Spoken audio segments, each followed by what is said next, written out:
Student welcome back. सो हम बात कर रहे हैं about the Faraday's law of electrolysis. तो नाउ अभी तक जो आपने लेक्चर्स पढ़े थे वो क्या था, इलेक्ट्रोलिसिस की क्वालिटेटिव एनालिसिस थी। कि क्वालिटेटिव में आता है कि कौन गैस है, एनोड पे क्या होगा, कैथोड पे क्या होगा, सारी हमने वो डिस्कस करी। ठीक है, तो अब वो एस्पेक्ट हमारा ख़त्म हो चुका है। अब आता है quantitative aspect of the electrolysis. तो क्वांटिटेटिव में क्या होता है कि क्वांटिटी हम देखते हैं कि कितना अमाउंट बनेगा, जो इलेक्ट्रोलिसिस प्रोसेस हो रहा है उससे कितना अमाउंट जनरेट होगा, कितना अमाउंट लिबरेट होगा किसी गैस का, या फिर अगर कोई सॉलिड हमारा डिपॉजिट हो रहा है तो कितना डिपॉजिट होगा। ठीक है, क्वांटिटी से रिलेटेड हमने अब देखना है इलेक्ट्रोलिसिस को, और यही क्वांटिटेटिव एस्पेक्ट आगे जाके काम आता है several other application of the electrolysis में। सो आपको समझना पड़ेगा कि जो आपका ये क्वांटिटेटिव एस्पेक्ट था वो माइकल फैराडे ने दिया था, describe the quantitative aspect of the electrolysis. ठीक है, उसने बताया कि माइकल फैराडे ने स्टडी करी और बाद में बताया, उन्होंने लॉस निकाले कि किस तरह से क्वांटिटेटिव एस्पेक्ट से हम और चीज़ें इसकी एप्लीकेशन में ला सकते हैं इलेक्ट्रोलिसिस को। ठीक है, तो फर्स्ट लॉ आज इस लेक्चर में हम फर्स्ट लॉ ऑफ फैराडे कर रहे हैं, जो कि बहुत इंपॉर्टेंट है एंड न्यूमेरिकल्स भी यहाँ से बन जाते हैं आप लोगों को। ठीक है, देखो अब फर्स्ट लॉ क्या बताता है। फर्स्ट लॉ ये बताता है कि द अमाउंट का मतलब क्या है, मास से हम यहाँ पर बात कर रहे हैं।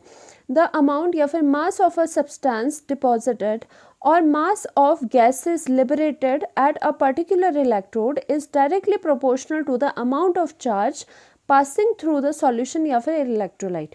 देखो क्या बोला जा रहा है कि जो अमाउंट है, आपको पता है जब आपकी इलेक्ट्रोलिसिस हुई, ठीक है, आपने यहाँ पे इलेक्ट्रोलिसिस करी, क्या सेटअप होता है, ये वाला सेटअप होता है आपका। ठीक है, यहाँ पर आपका लगता है पॉजिटिव एंड नेगेटिव, एनोड पर हो जाता है पॉजिटिव नेगेटिव, और उसको किसी इलेक्ट्रोलाइट के सॉल्यूशन में हमें डालना होता है। ठीक है, तो अब क्या बोला जा रहा है, आपको पता है कि ओवर द टाइम क्या होता है कि यहाँ पर डिपॉजिट कैथोड पे होने चीज़ें हो जाती है। ठीक है, तो ये बोल रहे हैं, आपको पता है कि ज़रूरी नहीं यहाँ पे हमेशा मटेरियल ही डिपॉजिट हो। आपने ये भी करा था सेवरल रिएक्शन में जहाँ पे कि कैथोड या एनोड पे कोई गैसेस लिबरेट हो रही थी, जैसे H2 गैस, O2 गैस या फिर क्लोरीन गैस लिबरेट हो रही थी। ठीक है, तो वही बोला जा रहा है कि अमाउंट ऑफ मास, ठीक है, मास ऑफ सब्सटेंस डिपॉजिटेड, कि मास ऑफ सब्सटेंस जो डिपॉजिट हो रहा है, या फिर इसकी बात कर रहे हैं डिपॉजिट हो रहा है, या फिर गैसेस जो है उसका मास जो कि वो लिबरेट हो रही है एट अ पर्टिकुलर इलेक्ट्रोड, वो क्या होगी, वो डायरेक्टली प्रोपोर्शनल होगी कि कितना यहाँ से चार्ज, ठीक है, कि कितना यहाँ से चार्ज पास कर रहा है थ्रू द सॉल्यूशन। हमेशा याद रखना, यहाँ से अगर बैटरी से क्या आया, करंट आया, ठीक है, तो Q क्या होता है, Q equals to I into T होता है। चार्ज क्या होता है, चार्ज होता है वो करंट जो कि पर्टिकुलर टाइम ऑफ पीरियड में फ्लो कर रहा है। ठीक है, Q equals to I T. तो बोला गया कि यहाँ से जो चार्ज आपका, जो बैटरी थी उससे जो चार्ज आपके सॉल्यूशन में जितना फ्लो करेगा उतना ज़्यादा यहाँ पर डिपॉजिट होगा कोई भी सब्सटेंस, या फिर उतनी अमाउंट में गैसेस, ज़्यादा अमाउंट में गैसेस निकलेगी किसी भी पर्टिकुलर इलेक्ट्रोड पे। मतलब अगर आप ज़्यादा चार्ज दोगे तो ज़्यादा लिबरेशन होगी, मतलब ज़्यादा आपका अमाउंट डिपॉजिट होगा। ठीक है, इसलिए अगर आपको ज़्यादा अमाउंट डिपॉजिटेड चाहिए तो आपको चार्ज मतलब current over the period of time ज़्यादा देना पड़ेगा। ठीक है, तो ये बात कही थी फैराडे ने। देखो फैराडे ने बात करी अमाउंट की, मास की, मास ऑफ द सब्सटेंस जो कि डिपॉजिट हो रहा है या फिर लिबरेट हो रहा है। तो इसने बताया कि कितना मास आ सकता है जब आप कितना चार्ज दोगे। ये था आपका first law of Faraday. First law of Faraday तो क्या बोलता है, वही mass is directly proportional to Q is the charge. ठीक है, charge flowing through the solution. ठीक है, ये और क्या हुआ, जब प्रोपोर्शनैलिटी का हमने साइन हटाया, देखो ये क्या हुआ, जितना ज़्यादा चार्ज फ्लो करेगा थ्रू द सॉल्यूशन, और सॉल्यूशन में क्या है, आपका सॉल्यूशन में इलेक्ट्रोलाइट है, जितना चार्ज यहाँ से फ्लो करेगा, ठीक है, फ्लो करेगा थ्रू दिस इलेक्ट्रोलाइट, उतना ज़्यादा आपका मास डिपॉजिट होगा। जो भी डिपॉजिट हो रहा है या फिर गैसेस लिबरेट हो रही हैं उसका मास आपका ज़्यादा हो जाएगा। तो ये क्या है कि आपका डायरेक्टली प्रोपोर्शनैलिटी का साइन है। ठीक है, तो आपको पता है कि जब प्रोपोर्शनैलिटी का साइन हटता है तो क्या होता है, एक कांस्टेंट आता है। Now this is z is the constant over here, तो z आपका यहाँ पर आ जाएगा। और इसको और क्या कहा जाता है, इलेक्ट्रोकेमिकल इक्विवेलेंट भी कहा जाता है। z को क्या कहा जाता है, इलेक्ट्रोकेमिकल इक्विवेलेंट। तो यहाँ तक तो सबको क्लियर है, यहाँ तक तो बड़ा इजी था, क्योंकि जो फर्स्ट लॉ ने बताया वो हमने लिखा और प्रोपोर्शनैलिटी का साइन हटा दिया। अब क्या करेंगे हम, इसी को हम आगे आगे मॉडिफाई करके एक हम फॉर्मूला सुटेबल सा निकाल देंगे, सो दैट हमारे न्यूमेरिकल सॉल्व हो जाए। तो बेसिक फार्मूला तो यही था, हमने लिख लिया और z भी आ गया हमारे पास, ठीक है। नाउ हमने मॉडिफाई किया, हमें पता है कि जो चार्ज होता है q वो क्या होता है it। अगर ये याद नहीं होता तो इस तरह से आप याद करो कि क्वाइट आता है तो QIT, ठीक है, क्वाइट से याद रखो, Q equals to IT quite. तो Q की वैल्यू जो I इंटू टी है, तो चार्ज क्या होता है, चार्ज होता है जो कि करंट जो फ्लो कर रहा है पर्टिकुलर पीरियड ऑफ टाइम के लिए। अगर चार्ज ज़्यादा करना है तो करंट भी ज़्यादा करना पड़ेगा और टाइम भी आपको, टाइम मतलब जो ड्यूरेशन है जो करंट फ्लो कर रहा है थ्रू दैट सॉल्यूशन, उसकी जो ड्यूरेशन है उसको भी आपको ज़्यादा करना पड़ेगा, तो आपका चार्ज ज़्यादा आएगा ना। चार्ज की वैल्यू इतनी होती है, आपने पुट कर दी इस इक्वेशन में, ठीक है, जो मेन इक्वेशन थी हमारी, ये अभी तक बनी हुई थी ना। m is equal to z, Q की वैल्यू आपने IT पुट कर दी तो IT यहाँ पर आ गया, एक नई इक्वेशन आ गई। अब इस इक्वेशन में हम चीज़ें मॉडिफाई और ज़्यादा करेंगे, बिकॉज हमें पहुँचना है एक पर्टिकुलर फॉर्मूला पे जिसमें कि बहुत सारी चीज़ें आपके पास हो, ठीक है। नाउ अब यहाँ पर देखो कि z की वैल्यू जो है, z क्या होता है, अब I से छेड़छाड़ नहीं कर सकते, t से नहीं कर सकते, और m से हम सोच रहे हैं कि m की कुछ वैल्यूज़ होती है जो कि हम यहाँ पुट कर दें, z की वैल्यूज़ होती है। देखो z होता है कांस्टेंट, z होता है इलेक्ट्रोकेमिकल इक्विवेलेंट, ओके। तो इक्विवेलेंट से आप समझो कि इसमें इक्विवेलेंट मास आएगा, ठीक है। तो z क्या हुआ, z होता है equivalent mass of that substance जो कि डिपॉजिट हो रहा है, उसका इक्विवेलेंट मास, ठीक है। आपने पढ़ा होगा सॉल्यूशन चैप्टर में equivalent mass and molar mass, क्योंकि नॉर्मेलिटी मोलारिटी में करवाया था आपको। तो z is equal to equivalent mass of substance divided by Faraday constant. हमेशा याद रखना है z क्या होता है, E अपॉन F। E क्या है, equivalent mass of that substance divided by Faraday constant. और फैराडे कांस्टेंट अगर नहीं किसी को पता वो क्या होता है, पहले तो इसकी वैल्यू डायरेक्टली लर्न कर लो, हमेशा ये अप्रॉक्स 96500 रहती है, ठीक है। और वैसे 1 फैराडे क्या होता है या फैराडे कांस्टेंट क्या होता है, देखो 1 फैराडे या फैराडे कांस्टेंट होता है charge of 1 mole of electron. देखो अगर आपने एक यहाँ पे मैं कहूँ कि इस वाले पर्टिकुलर उसमें हमारे पास इलेक्ट्रॉन्स है, बहुत सारे इलेक्ट्रॉन्स है, ठीक है।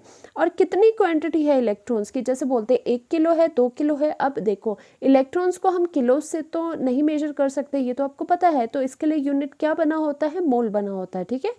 तो हमने करा कि जो ये इलेक्ट्रॉन्स हैं ये क्या है, हमने लिख लिया कि ये 1 मोल इन क्वांटिटी प्रेजेंट है। जैसे आप बोलते हो 1 किलो, ठीक है, 1 किलो संतरे बोलते हो, ठीक है, 1 किलो आप ग्रेप्स बोलते हो।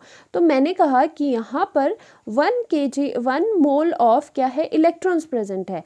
अगर आपको पूछे कि इस 1 मोल ऑफ इलेक्ट्रॉन पे कितना चार्ज प्रेजेंट है, ठीक है, कितना चार्ज प्रेजेंट है, अगर मैं पूछूं कि चार्ज कितना होगा, भाई बताओ, 1 मोल ऑफ इलेक्ट्रॉन आपको दे दिए और चार्ज बताओ कितना होगा, तो वो जो चार्ज होगा वो कहलाता है 1 फैराडे। 1 फैराडे वो क्या होता है, 96500।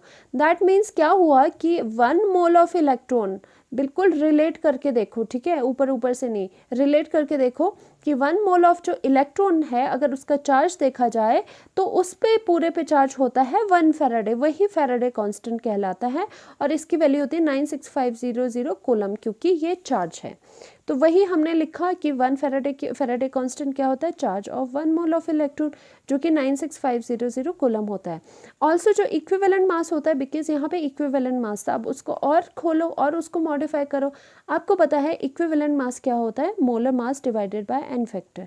और अगेन मोलर मास किसका यूज़ होगा, जो कि सब्सटेंस आपका वहाँ जाके डिपॉजिट हो रहा होगा या फिर गैसेज आपकी वहाँ पे जाके लिबरेट हो रही होगी, ओके ना। एन फैक्टर क्या होता है, देखो एन फैक्टर भी हमने डिटेल में किया था कि एन फैक्टर सब्सटेंस पे डिपेंड करता है। अगर एसिड होगा, बेस होगा, तो उसमें OH नेगेटिव H पॉजिटिव की नंबर्स पे डिपेंड करता था। बट सिंस यहाँ पे आपके आयंस यूज़ होने, आपके इक्वेशन यूज़ होनी है, तो इसमें क्या होगा एन फैक्टर, हमेशा इस केस में याद कर लो कि जो इलेक्ट्रॉन ट्रांसफ़र होगा, कि कितने इलेक्ट्रॉन का चेंज आया है, वो होगा आपका एन फैक्टर। या फिर मेटल की जो वैलेंसी है वो कितनी है, वो होगा आपका एन फैक्टर। ठीक है, तो हम जब क्वेश्चन करेंगे तब इसको अच्छे से समझेंगे। नाउ द फॉर्मूला इज़, अब देखो अब फॉर्मूला क्या आया। बेसिक हमने जो फैराडे का आपका फर्स्ट लॉ था वो सिर्फ और सिर्फ ये चीज़ बताता है। ठीक है, इसी को हमने modify according to our need करते गए कि सबसे पहले हमने m की ये वाली वैल्यू निकाल दी, फिर हमने इसमें z में हमने ये खोला तो इसको सेकेंड इक्वेशन हमने मान ली। ठीक है, this is the first equation, this is the second equation कि z की वैल्यू आपकी इक्विवेलेंट मास अपॉन दिस है। तो हमने थर्ड इक्वेशन इसको मान लिया कि इक्विवेलेंट मास आपने खोल के molar mass upon n factor कर दिया। अब जब इन सारी चीज़ों को आप पुट करोगे इसमें कैसे पुट करोगे, सबसे पहले तो यहाँ पर इक्विवेलेंट मास की वैल्यू डलेगी molar mass upon n factor. ठीक है, तो यहाँ से जो z आएगा फिर z दोबारा यहाँ पर पुट करोगे। तो अकॉर्डिंग टू दिस हमारे पास, according to the equations 1, 2 and 3 we will get the formula this is very very very important formulas. Now अब क्या हो जाएगा, चाहे W लिखो चाहे M लिखो, ठीक है, W या M लिखो एक ही बात है, मास या वेट। ठीक है, यहाँ पे सेम चलेगा, फिजिक्स में अलग अलग होता है, यहाँ पे सेम चलेगा फिलहाल। अब क्या होगा कि इक्वेशन 1, 2 एंड 3 के अकॉर्डिंग क्या होगा आपका कि जो W है, जो मास डिपॉजिटेड है, वो किसके इक्वल हो जाएगा, M लिखो चाहे W लिखो, मास जो डिपॉजिटेड है वो इज़ इक्वल टू, ठीक है, अगर कई लोगों को दिक्कत हो रही है तो आप यहाँ M भी लिख सकते हो। ठीक है, मास या W, M is equal to molar mass into I into T upon n factor into 96500। M is the molar mass, जो कि सब्सटेंस जहाँ पे डिपॉजिट हो रहा है, जो डिपॉजिट हो रहा है उसका, उस सब्सटेंस का molar mass, I is the current, T is the time divided by n factor. N factor क्या हो जाएगा, मैंने बता दिया आपको कि जितना इलेक्ट्रॉन का ट्रांसफ़र हो रहा है उतनी वैल्यू यहाँ पे एन फैक्टर की आएगी, इनटू फैराडे कांस्टेंट जो कि 96500 होता है। और अगेन इसमें याद रखना है आपको जो आई एन टी है, ठीक है, जो आई एन टी है वो आपके इसमें एसआई यूनिट्स आएंगे। आपने जब भी आपने वैल्यूज़ पुट करनी है तो एसआई यूनिट्स आएंगे। तो मैं यहाँ लिखती हूँ I should be in ampere, ठीक है, यूनिट्स, ये आपके एसआई यूनिट्स होने चाहिए। और जो टी होगा that should be in the seconds, ठीक है, वो सेकंड में होना चाहिए, तभी आपने वैल्यूज़ पुट करनी है। तो आपके पास जो मास आएगा that would be in the gram. Now first ये इक्वेशन हो गई, this is the very important and famous formula. आपको ये हर जगह देखने को मिलेगा कि जो मास या वेट डिपॉजिटेड, ठीक है, या फिर weight that is gases that is liberated, उसका ये होता है। ठीक है, अब उसके बाद हमने मॉडिफाई करने हैं, हमने 4 और फार्मूलाज निकाल दिए है। वैसे ये एक भी आप याद कर सकते हो, बट बेटर है कि इसके अलग अलग जो वेरिएशन है, मॉडिफिकेशन है, उसको भी आप ध्यान में देख लो। अब देखो क्या होगा, mass is equal to this much, ठीक है। तो आपको यहाँ से दिख रहा है कि molar mass upon n factor क्या होता है, molar mass upon n factor is the equivalent mass. So हमें ऐसा हो सकता है समटाइम्स कि आपके पास इक्विवेलेंट वेट के रिगार्डिंग भी न्यूमेरिकल्स आ सकते हैं। सो उसके लिए हमने करा कि molar mass divided by n factor हम लिखेंगे उससे इक्विवेलेंट वेट। तो एक और नया फॉर्मूला बन गया जिसमें आपने मोलर मास और एन फैक्टर को क्लब कर दिया, मतलब इकट्ठा कर दिया। तो वो कितना आया, that would be equivalent weight. तो इसकी और I T will be constant, मतलब वो सेम रहेगी, और 96500 सेम रहेंगे। तो आपका एक और दूसरा फॉर्मूला बन गया, फॉर्मूला नंबर 2। नाउ यहाँ से एक और चीज़ हमें देखने को मिल रही है कि अगर हम मास में डिवाइड यहाँ पे ले आए मोलर मास, तो क्या होगा, मास अपॉन मोलर मास अगर करोगे तो वो कितना आएगा, ठीक है। यहाँ पे वेट था, ये इस मोलर मास को हम इसके डिवाइड में ले गए तो W अपॉन मोलर मास बन गया, बाकी चीज़ें right hand side as it is रही। और आपको पता है नंबर ऑफ मोल्स क्या होते हैं, mass upon molar mass is the number of moles.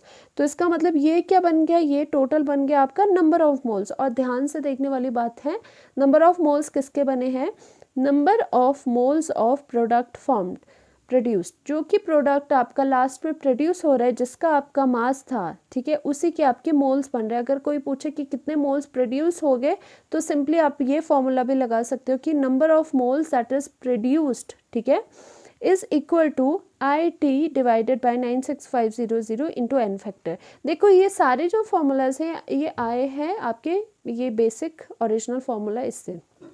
अब लास्ट फार्मूला करते हैं हमने ये देखा कि जो नंबर ऑफ मोल्स थे वो n फैक्टर के क्या है, वो ऑपोजिट है। ठीक है, तो हमने लिख लिया n जो कि क्या है, जो कि मोल्स है, is inversely proportional to the n factor. Okay, तो आपको पता है कि अगर आप इसको प्रोपोर्शनैलिटी का साइन हटाओगे तो आप किस तरह से इसको लिख सकते हो। सपोज मैं बात कर रही हूँ number of moles of anode, ठीक है, and number of moles at cathode की, तो मैं ये ऐसे लिख सकती हूँ कि दोनों के लिए अगर मैं ये इक्वेशन लिखूँ एनोड एंड कैथोड के लिए, तो आपने मैथमेटिकल एक्सप्रेशंस देखे होंगे कि आप इसको डिवाइड करके इस तरह से लिख सकते हो, बिकॉज जब आप इक्वालिटी यहाँ पे लगाओगे तो यहाँ पे जो कांस्टेंट आएगा वो कट जाएगा जब आप दो इक्वेशन को डिवाइड करोगे। तो इन नटशेल ये समझो कि जो मोल्स हैं वो इन्वर्सली प्रोपोर्शनल है n फैक्टर के। तो आप इस तरह से लिख सकते हो टू केसेस के लिए, जैसे V1 V2 आप करते थे उसी तरह से number of moles of cathode divided by number of moles at anode is equal to n factor at anode n factor at cathode.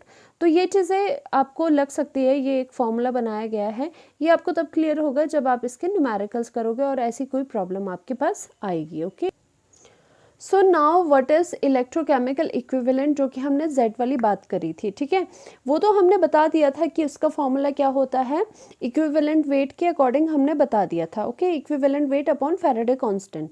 Now actual में थ्योरेटिकली अगर देखा जाए एक्चुअल में तो होता क्या है Z। ठीक है, we know that M equals to Q Z into Q। This is very important equation, आपको याद होनी चाहिए। मैक्सिमम जो आपके थ्योरेटिकल आपके समटाइम्स क्वेश्चन आ जाते हैं कंपटीशन वगैरह में, तो आपकी यहाँ से सॉल्व हो जाता है। और दूसरी कौन सी इक्वेशन, जब आप Z को E upon equivalent weight upon Faraday खोलते हो। ठीक है, तो नाउ आपने करा कि M की value is equal to Q into Z होती है ना। इलेक्ट्रोकेमिकल जो इक्विवेलेंट है, देखो अगर याद नहीं होता तो Z की जो आप बोलते हो वो एक इलेक्ट्रोकेमिकल इक्विवेलेंट बोलते हो। तो इस तरह से आप देखो कि जो इक्विवेलेंट होगा उसमें equivalent mass divided by Faraday होगा वो। ठीक है, और आपको पता है क्या होता है, Z equals to equivalent mass. ठीक है, इक्विवेलेंट है तो इक्विवेलेंट मास अपॉन फैराडे होगा। तो नाउ लेट, हमने सपोज कर लिया, now let Q is equal to, जो चार्ज है वो 1 फैराडे है। ठीक है, चार्ज 1 फैराडे है, तो अगर हम यहाँ पे Q की वैल्यू डालोगे तो यहाँ पे M इक्वल्स टू Z आ जाएगा। मास कितना आया, Z आ गया। तो हम कह सकते हैं, देखो हम थ्योरेटिकल एक्सप्लेनेशन ऐसे ही बनाते हैं, किसी भी इक्वेशन में किसी चीज़ को हम यूनिटी कर देते हैं, तो जो चीज़ अगर दूसरे के इक्वल हो जाती है उसको हम तो थ्योरेटिकली इस तरह से बनाते हैं डेफिनेशन। तो हमने क्या बोला, सो व्हेन 1 फैराडे, क्योंकि आपने चार्ज को फिक्स करा है, so when 1 faraday of charge is passed the amount of substance deposited is called Z, that is the electrochemical equivalent. मतलब क्या बोला जाता है कि अगर आपका चार्ज 1 फैराडे होगा, तो अगर 1 फैराडे ऑफ द चार्ज पास हो रहा है थ्रू द इलेक्ट्रोलिटिक सेल, तो आपका क्या होगा कि अमाउंट ऑफ जो सब्सटेंस जो डिपॉजिटेड है या फिर मास ऑफ सब्सटेंस जो कि डिपॉजिट हो रहा है, वही आपका क्या कहलाएगा, इलेक्ट्रोकेमिकल इक्विवेलेंट कहलाएगा। तो आप कह सकते हो कि जो इक्विवेलेंट इलेक्ट्रोकेमिकल इक्विवेलेंट है वो क्या है, that is equal to the mass of the substance that is deposited when 1 faraday of the charge is flowing through the electrolyte. ठीक है, तो अब इस तरह से भी डेफिनेशन आ सकती है। तो याद रखना, इलेक्ट्रो जो केमिकल इक्विवेलेंट है उसकी डेफिनेशन इस तरह से भी हो सकती है। आपको करवाने का मतलब यही था। ठीक है, नाउ करते हैं हम इसके question. This is very very important, this is the theoretical one. A charge of 1 Faraday deposits, ठीक है, आपको ये एक MCQ टाइप है और वेरी वेरी इंपॉर्टेंट है कि चार्ज ऑफ 1 फैराडे डिपॉजिट, अगर बोला जा रहा है कि अगर हम चार्ज, मतलब क्या है चार्ज, Q। ठीक है, अगर चार्ज हम 1 फैराडे फ्लो करवा रहे हैं किसी इलेक्ट्रोलिटिक सेल वगैरह से, तो वो किसके इक्वल होगा। ठीक है, मतलब वो कितना डिपॉजिट करेगा सब्सटेंस, वो डिपॉजिट कितना अमाउंट करेगा। तो आपके पास ऑप्शन है 1 मोल ऑफ सब्सटेंस डिपॉजिट करेगा, 1 AMU, 1 ग्राम इक्विवेलेंट, या फिर 1 ग्राम ऑफ द सब्सटेंस। ठीक है, ये आपके पास ऑप्शन है। तो आप देखोगे, आप हमेशा क्या करोगे, एक इक्वेशन आती है जो आपकी जो फर्स्ट लॉ बताता है Faraday, this is very important, वो यही बताता है कि मास कितना डिपॉजिट हो रहा है। ठीक है, वो बताता है ये इक्वेशन। आधे से ज़्यादा जो थियोरेटिकल क्वेश्चंस है आपको इसी तरह से सॉल्व हो जाएंगे कि पहले आपने इक्वेशन ये लिखनी है, ठीक है, और उसके बाद आपको पता है उसके बाद कि आपकी z की वैल्यू होती है इक्विवेलेंट, ठीक है, इक्विवेलेंट मास, इस तरह से लिख लेती हूँ मैं, equivalent mass divided by faraday into the Q. अब आपको क्या करना है, नाउ जो क्यू है, Q is equal to 1 faraday, given है ये, ठीक है, दिस इज गिवन, आपको पता है चार्ज कितना दिया है आपको, 1 फैराडे। तो आपने इस इक्वेशन को तभी इसमें खोला, दिस इज़ वेरी इंपॉर्टेंट, ये दो इक्वेशन के स्टेप्स है, इससे आपके बहुत सारे क्वेश्चन सॉल्व होने वाले हैं कि z को आप इक्विवेलेंट मास अपॉन फैराडे खोलोगे। अब यहाँ पे चार्ज देखो क्या है, समटाइम्स क्या होता है, यहाँ 2 फैराडे गिवन होता है, 3 फैराडे गिवन होता है, तो यहाँ से इजीली चीज़ें कट जाती है और आपके पास कुछ आ जाता है आंसर, ठीक है। Now q is equal to the 1 faraday, तो now you will put in the equation m is equal to the equivalent mass, ठीक है, डिवाइडेड बाय फैराडे पहले से था, क्यू चार्ज कितना हो जाएगा, चार्ज हमारा 1 फैराडे है, ठीक है, हमने पुट कर दिया क्यू की जगह वैल्यू 1 फैराडे पुट कर दी, फैराडे कैंसिल हो जाएगा, तो एम आपके पास कितना मिल गया, एम आपके पास मिल गया इक्विवेलेंट मास। तो आपने ये देखा, ठीक है, आपने इसका मतलब क्या है समझो, आपने ये देखा जब 1 फैराडे ऑफ चार्ज पास कर रहा है तो जो मास डिपॉजिट होगा, ठीक है, जो डिपॉजिट होगा मास आपके पास आया वो कितना होगा, वो इक्विवेलेंट मास डिपॉजिट होगा, पर जो ऑप्शंस है हमारे पास वो मास में नहीं है, वो है अमाउंट में, ठीक है। तो अगर 1 इक्विवेलेंट, अगर ध्यान से देखना, अगर 1 इक्विवेलेंट मास आपका, सॉरी, अगर आपका मास कितना, इक्विवेलेंट मास अगर डिपॉजिट हो रहा है तो इक्विवेलेंट मास किसका होता है, ठीक है, तो इक्विवेलेंट मास क्या होता है, पहले तो ये समझो, इक्विवेलेंट मास क्या होता है, मास ऑफ 1 ग्राम इक्विवेलेंट। अगर 1 ग्राम इक्विवेलेंट आप ले लो कोई सब्सटेंस, ठीक है, ग्राम इक्विवेलेंट किस तरह का है, मोल की तरह का ही है, ठीक है, अगर 1 ग्राम इक्विवेलेंट कोई अगर आप सब्सटेंस ले लो और उसका मास करो, जैसे यहाँ पर है, ठीक है, 1 मोल सब्सटेंस है, 1 मोल सब्सटेंस है, उसका मास क्या होता है, मोलर मास कहते हो, ठीक है, उसको क्या कहते हो, मोलर मास। उसी तरह से 1 ग्राम इक्विवेलेंट कोई सब्सटेंस आपने ले लिया और कहते हो कि इसका मास कितना होगा, उसका मास होगा इक्विवेलेंट मास, ठीक है। तो हमारे पास मास आया है कि मास जो डिपॉजिट होगा वो इक्विवेलेंट मास डिपॉजिट होगा। तो इक्विवेलेंट मास किसका मास होता है, मास ऑफ 1 ग्राम इक्विवेलेंट का मास होता है इक्विवेलेंट मास। तो इसका मतलब करेक्ट आंसर इज दिस कि जब हम 1 फैराडे ऑफ चार्ज डिपॉजिट करेंगे, पास करेंगे, तो आपके पास क्या डिपॉजिट होगा, आपके पास डिपॉजिट होगा 1 ग्राम इक्विवेलेंट ऑफ सब्सटेंस, मतलब उस सब्सटेंस का आपने वेट की टर्म्स में ऑप्शन नहीं है, आपके क्वांटिटी की टर्म्स में ऑप्शन है, कितनी क्वांटिटी आएगी उसकी हमारे पास 1 ग्राम इक्विवेलेंट। तो this is very very important, चाहे तो एक नोट बना के भी याद रख लो, जब 1 फैराडे ऑफ चार्ज आपका पास होगा तो डिपॉजिट हमेशा 1 ग्राम इक्विवेलेंट ऑफ सब्सटेंस होते हैं, ठीक है। तो ये था आपका सेकेंड क्वेश्चन, करते हैं, this is the last question. तो आपका क्या है, फाइंड द अमाउंट ऑफ, ठीक है, find the amount of copper deposited when 5 ampere current is use to flow 1 hour to electrolyze is used to 1 hour, ठीक है, आपका यहाँ पे टाइम गिवन है, to electrolyse copper sulphate solution. देखो वैसे क्या दिया गया है यहाँ पे, आपका इलेक्ट्रोलिसिस करनी है आपने, ठीक है, तो आपके पास ये गिवन है, यहाँ पर आपके पास क्या है, सॉल्यूशन कॉपर सल्फेट का है, ठीक है। तो यहाँ पे क्या है, कॉपर 2 पॉजिटिव के भी आयंस हो गया एंड सल्फेट के भी आयंस हो गए, पर हम यहाँ पे इससे कंसर्न है। तो आपको पूछा जा रहा है कि कॉपर का अमाउंट बताओ, कॉपर का क्या बताओ, मास बताओ कि कितना मास डिपॉजिट होगा, और ये नहीं गिवन है कि कौन से इलेक्ट्रोड पे आपका डिपॉजिट होगा, ठीक है, वो तो वैसे भी पता चल जाता है।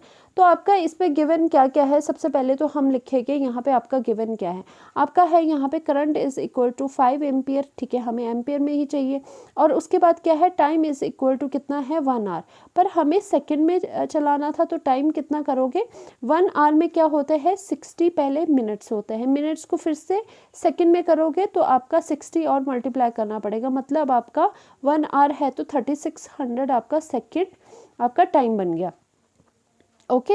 और इसके बाद देखो ये दोनों चीज़ें तो हो गई आपकी, और उसके बाद मोलर मास भी गिवन है, molar mass of copper is given is equal to 63.5 gram, ठीक है, ग्राम पर मोल, ठीक है, ये हो गया, और 1 फैराडे भी आपके पास गिवन है। Now we know that the formula, जब भी आपको ये कोई फॉर्मूला गिवन, अगर आपको अमाउंट कोई निकालने को आए तो आपके पास फॉर्मूला क्या होता है, mass is equal to mass मतलब जो डिपॉजिट हो रहा है उसका कितना मास है, उसी चीज़ का मोलर मास इनटू कितना करंट पास कर रहा है, कितने टाइम तक कर रहा है, डिवाइडेड बाय फैराडे कांस्टेंट जो होता है 96500 इनटू, अगर नहीं भी गिवन ये तो आपको पता होना चाहिए, इनटू द एन फैक्टर, ठीक है, into the n factor. Now what is the n factor? अब देखो किस तरह से आप देखोगे एन फैक्टर होता है, पहले तो इक्वेशन लिखो। आपको बोला गया कि कॉपर डिपॉजिट हो रहा है, तो कॉपर डिपॉजिट हो रहा है तो कॉपर इस तरफ लिखो क्योंकि डिपॉजिट करवाना है हमने, ठीक है। तो और जो सॉल्यूशन है उसमें आयंस कौन से है, आयंस है कॉपर 2 पॉजिटिव के। तो कॉपर 2 पॉजिटिव से कॉपर जाने के लिए हमें यहाँ पे 2 इलेक्ट्रॉन आपको क्या करने पड़ेंगे, गेन करने पड़ेंगे। तो एन फैक्टर क्या होता है, एन फैक्टर जो आएगा आपके पास वो कितना आएगा, वो आएगा 2, क्योंकि इलेक्ट्रॉन कितने इन्वॉल्व हुए, 2। इस तरह से आप देखोगे, ठीक है। तो आप वैल्यू पुट करोगे m is equal to 63.5 into 5 ampere into 3600, ठीक है, डिवाइडेड बाय 96500 जो फैराडे कांस्टेंट होगा इनटू 2। तो आपके पास जो मास आएगा वो कैलकुलेट करके आएगा अप्रॉक्स 5.8 ग्राम। तो ये तो बहुत सिंपल आपको चीज़ होगी, सिर्फ आपको एन फैक्टर आपको देखना आना चाहिए। और एक और चीज़ होती है यूनिटरी मेथड, जिससे कि आपके बहुत ज़्यादा आपके जो न्यूमेरिकल्स है वो भी सॉल्व हो जाता है। आपको दोनों मेथड में से कोई भी मेथड आप देख सकते हो, आप फॉर्मूला मेथड से भी कर सकते हो, यूनिटरी मेथड से भी कर सकते हो। तो सबसे पहले यूनिटरी मेथड में आपको क्या निकालना है, आपको सबसे पहले इक्वेशन लिखनी है, फिर से वही वाली इक्वेशन कि आपने इक्वेशन कैसे पता चलता है, कॉपर डिपॉजिट करवाना है तो कॉपर को राइट हैंड साइड लिखो, आयंस आपके पास है उससे आप इक्वेशन इजीली बना सकते हो। तो हमने क्या करा, फ्रॉम द इक्वेशन हमने देखा यहाँ से कि 2 मोल ऑफ इलेक्ट्रॉन, ठीक है, 2 मोल ऑफ इलेक्ट्रॉन कितना डिपॉजिट करते हैं, 1 मोल ऑफ कॉपर डिपॉजिट, ठीक है, डिपॉजिट। आपने ये देखा कि 2 मोल जब इलेक्ट्रॉन आप लोगे, ठीक है, तो आपका 1 मोल ऑफ इलेक्ट्रॉन डिपॉजिट होगा। तो आपको पता है, आपको ये भी पता होना चाहिए कि 1 फैराडे क्या होता है, 1 फैराडे होता है charge on 1 mole of electron, ठीक है। आपने क्या बोला यहाँ पे, 2 मोल ऑफ इलेक्ट्रॉन का चार्ज जो है, ठीक है, चार्ज उससे आपको डिपॉजिट हो रहा है, उससे आपको मिल रहा है 1 मोल ऑफ कॉपर मिल रहा है, ठीक है। तो आपको पता है कि 1 फैराडे, आपको पता है 1 फैराडे क्या होता है, charge on 1 mole of electron. 1 mole of electron पे जो चार्ज होता है, अगर उसको 1 फैराडे बोलते हैं, तो 2 मोल ऑफ इलेक्ट्रॉन पे जो चार्ज होगा उसको क्या बोलोगे आप, उसको आप लिख सकते हो 2 फैराडे चार्ज। तो हमने ये लिखा कि इसकी जगह हमने लिख लिया कि 2 फैराडे ऑफ जो चार्ज है उससे आपको मिल रहा है 1 मोल ऑफ कॉपर, ठीक है, डिपॉजिटेड। तो आपको पता है कि 1 मोल ऑफ जो कॉपर में कितना मास होता है, 1 मोल ऑफ कॉपर में मास कितना होता है, मोलर मास। तो हम लिख सकते हैं यहाँ पे, उससे हमें क्या मिलेगा, मोलर मास ऑफ हमें कॉपर मिलेगा। और उससे आप ये लिख सकते हो, देखो ध्यान से देखना, 2 फैराडे का मतलब क्या हुआ, खोल के लिख लो, 96500 चार्ज है आपका, ठीक है, चार्ज है, उससे आपको मिला मोलर मास ऑफ कॉपर। क्योंकि हमने चीज़ें चेंज कर दी, हमें इक्वेशन से ये चीज़ पता चली थी, 2 मोल ऑफ इलेक्ट्रॉन को आपने 2 फैराडे लिख लिया, क्योंकि 1 मोल ऑफ इलेक्ट्रॉन का चार्ज 1 फैराडे होता है, तो 2 मोल ऑफ इलेक्ट्रॉन का चार्ज कितना होगा, 2 फैराडे। तो उससे 1 मोल ऑफ आपको कॉपर डिपॉजिटेड मिल रहा था, तो 1 मोल से आपको क्या करना, आपने तो मास की तरफ जाना, तो 1 मोल किसी भी सब्सटेंस का, उसमें मास कितना होता है, उसका मोलर मास होता है। तो मोलर मास ऑफ कॉपर क्या है आपका, 63.5 ग्राम इसका ऑफ कॉपर, इसका मतलब डिपॉजिट हो गया। अब यूनिटरी मेथड कैसे लगाना है, यूनिटरी मेथड में अब लगाना है कि अगर इतने चार्ज से इतना कॉपर डिपॉजिट हो रहा है तो 1 कूलम ऑफ चार्ज, ठीक है, 1 कूलम ऑफ चार्ज से कितना डिपॉजिट होगा, 63.5 डिवाइडेड बाय 2 इंटू 96500, ठीक है, ये आ गया। अब आपको पता होना चाहिए कि आपके पास गिवन क्या है, आपके पास गिवन चार्ज क्या है, आपके पास गिवन चार्ज Q कितना है, Q equals to I into T. तो वो कितना, I एंड T, I कितना है आपके पास 5 एंड T कितना है आपके पास, जो आपने टाइम निकाला था, तो टाइम आपने निकाला था 3600, ठीक है, 3600, ठीक है। अब इतना चार्ज आपके पास कूलम, ये चार्ज आपके पास गिवन है, तो यहाँ पर आप पुट करोगे फिर से 1 कूलम ऑफ चार्ज से प्रोड्यूस हो रहा है इतने ग्राम ऑफ कॉपर डिपॉजिट हो रहा है।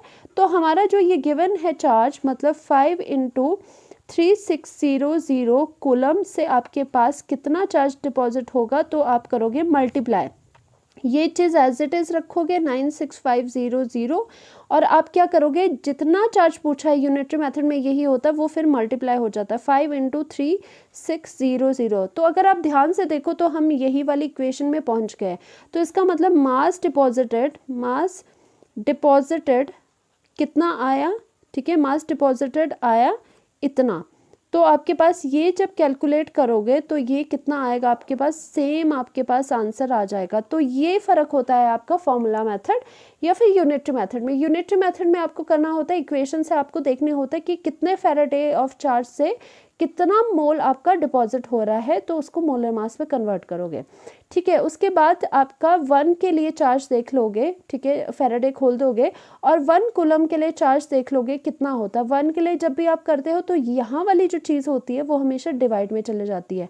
तो आप देखोगे कि गिवन आपके पास चार्ज कितना है, ये तो आपने इक्वेशन से चार्ज निकाला है, गिवन चार्ज आपके पास कितना है। गिवन चार्ज के लिए आप करोगे कि आप Q = IT लगाओगे। Q एक बार आपको ये मिल गया तो अब यूनिटरी मेथड में जो 1 कूलम में आप निकाल रहे थे, 1 कूलम के बाद क्या स्टेप आता है कि जितना आपके पास चार्ज गिवन है वो क्या हो जाता है, वो सीधे सीधे मल्टीप्लाई हो जाता है।